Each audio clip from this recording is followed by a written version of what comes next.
put the hands in, turn the wheels till they're down. With the legs, fold these in like this. Don't do all the way, there's a reason for that. Open the back right here, like this. Pull this part right here, flip this forward.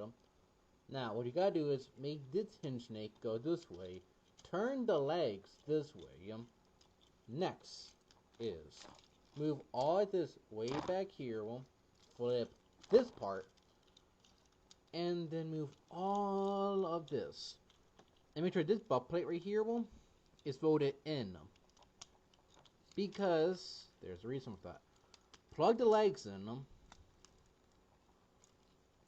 and then here comes the pain in the butt moment. You got to put these in the thighs. There's a little plug-in area. Shove it in. And it's a pain in the butt. To shove everything in the butt like usual. And it told you couldn't do this, but good luck.